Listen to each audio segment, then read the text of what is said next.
ನಿಮ್ಮ ಹಳೆ ಒಡವೆನ ಅಧಿಕ ಬೆಲೆಗೆ ಮಾರಬೇಕೆ?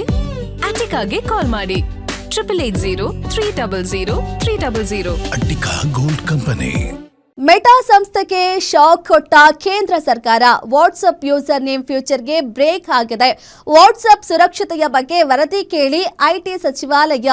ಟೆಲಿಗ್ರಾಂನಂತೆ ವಾಟ್ಸ್ಆಪ್ನಲ್ಲೂ ವಂಚನೆ ಹೆಚ್ಚುವ ಭೀತಿ ಎದುರಾಗಿದೆ.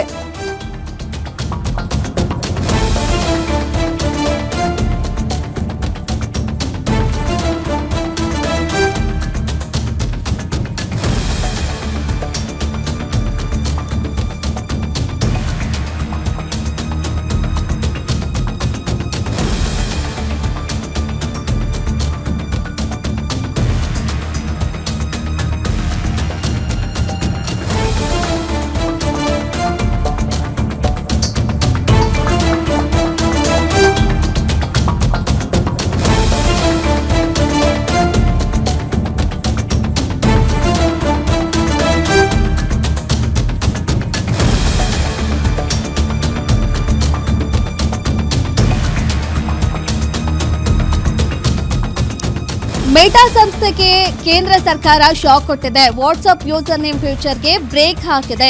ವಾಟ್ಸ್ಆಪ್ ಸುರಕ್ಷತೆಯ ಬಗ್ಗೆ ವರದಿ ಕೇಳಿದೆ ಐಟಿ ಸಚಿವಾಲಯ. ಟೆಲಿಗ್ರಾಂನಂತೆ ವಾಟ್ಸ್ಆಪ್ನಲ್ಲೂ ವಂಚನೆ ಹೆಚ್ಚುವ ಭೀತಿ ಇದೆ. ನಕಲಿ ಖಾತೆಗಳು ವಂಚನೆ ಹೆಚ್ಚಾಗ್ತಿರುವ ಆತಂಕ ಇದೆ. ಹಾಗಾಗಿ 3 ದಿನದ ಒಳಗೆ ವಿವರಣೆ ನೀಡುವಂತೆ ಮೆಟಾ ಸಂಸ್ಥೆಗೆ ಇದೀಗ ಕೇಂದ್ರ ಸರ್ಕಾರ ನೋಟಿಸ್ ಅನ್ನ ಕೊಟ್ಟಿದೆ. ಏನು ವಾಟ್ಸ್ಆಪ್ ಇದೆ, ಮೆಟಾ ಮಾಲೀಕತ್ವ ಇದೆ, ಹಾಗಾಗಿ ಒಂದು ಹೊಸ ಫ್ಯೂಚರ್ ಅನ್ನ ಇಂಟ್ರೊಡ್ಯೂಸ್ ಮಾಡಕ್ಕೆ ಹೊರಟಿತ್ತು. ಏನಂದ್ರೆ ಯೂಸರ್ ನೇಮ್ ಫ್ಯೂಚರ್ ಅಂತ ಹೇಳಿ. ಆ ಒಂದು ಫ್ಯೂಚರ್ಗೆ ಇದೀಗ ಕೇಂದ್ರ ಸರ್ಕಾರ ಬ್ರೇಕ್ ಹಾಕಿದೆ. ಇನ್ನು ಇದರಿಂದ ಯೂಸರ್ ನೇಮ್ ಫ್ಯೂಚರ್ ಇಂದ ಆನ್ಲೈನ್ ವಂಚನೆ, ಸೈಬರ್ ಕ್ರೈಮ್ ಹೆಚ್ಚಾಗೋ ಸಾಧ್ಯತೆ ಇರುತ್ತೆ. ಹಾಗಾಗಿ ಸೈಬರ್ ಸೆಕ್ಯೂರಿಟಿಗೆ ಒಂದು ದೊಡ್ಡ ಸವಾಲಾಗತ್ತೆ.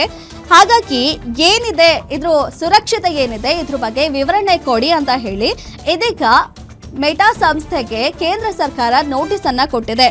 3 ದಿನಗಳಲ್ಲಿ ಅದ್ರ ಬಗ್ಗೆ ವಿವರಣೆ ಕೊಡಿ ಅಂತ ಹೇಳಿ ಮೆಟಾ ಸಂಸ್ಥೆಗೆ ನೋಟಿಸ್ ಅನ್ನ ಕೊಟ್ಟಿದೆ ಕೇಂದ್ರ ಸರ್ಕಾರ.